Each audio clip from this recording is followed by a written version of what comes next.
wasaaradda arrimaha dastuurka dowladda federaalka ee Soomaaliya iyo wasaaradda dastuurka Galmudug oo iskaashanaya ayaa magaalada Cadaado waxay ku soo gabagabeeyeen aqoonsi wadaarsi socday muddo 4 cisho ah oo looga doodayay arrimaha dastuurka dalka isla markaasna ay ka soo qayb galeen dadweyne kala matalayay qaybaha kala duwan ee bulshada Galmudug. agaasimaha guud ee wasaaradda dastuurka iyo dib u heshiisiinta maamulka Galmudug Sakariye Maxamed Axmed ayaa faahfaahin ka bixinaya waxyaabaha lagu baranayay ama looga doodayay muddadii 4 cisho ahayd ee uu socday aqoonsi wadaarsigan. tababarkan wuxuu ku saleysnaa sida waxbarashada madaniga wacyigelinta bulshada ee deegaanada dowlad goboleedka Galmudug sare loogu qaadi lahaa loona heli lahaa dad fahamsan dastuurka dowladda federaalka Soomaaliya dhamaystirkiisa iyo waxyaabaha ku xeeran oo dhan si ay u gaarsiiyaan deegaanada dowlad goboleedka Galmudug.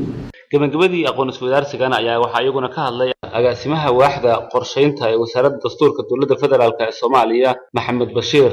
iyo agaasimaha waaxda wacyigelinta Cabdiqani Cali Aadan si qof kasta oo Soomaali ah uu uga warqabo waxa socda iyo meesha ay wax marayaan isla markaana uu uga helo warbixin ku saabsan waxyaabaha la doonayo in mataqaanaa dadka Soomaaliyeed ay ka warqabaan oo ah in dastuurkooda ay ku socoto dib u eegis isla markaana loo baahan yahay taladooda inay ku beeriyaan dastuurka marka sameynaysan wacyigelinta waxaad matalaysaan wasaaradda arrimaha dastuurka ee dowladda federaalka fariinta aad gudbinaysaan waa inay noqotaa fariintii la idin sheegay inaydan fariin qaldan gudbinin koosoo waxaad gudbisaan waxay noqonaysaa wax maaragtay hadhow ama loo saariyo wasaaradda arrimaha dastuurka ee dowladda Galmudug dowlad goboleedka Galmudug iyo tii federaalka labadaba maaragtay waxay noqonaysaa mid ku soo noqonaysa. wasiirka wasaaradda dastuurka iyo dib u heshiisiinta maamulka Galmudug Maxamed Cabdi Colaad ayaa dadweynihii aqoonsi wadaarsigaasi loo soo gabagabeeyay waxa uu kula dardaarmay inay uga faa'iideeyaan bulshada ay ku matalayeen aqoonsi wadaarsigan maadaama looga hadlayay arrimo muhiim ah oo la xiriira dastuurka dalka. arrimaha ku saabsan dib u eegista dastuurka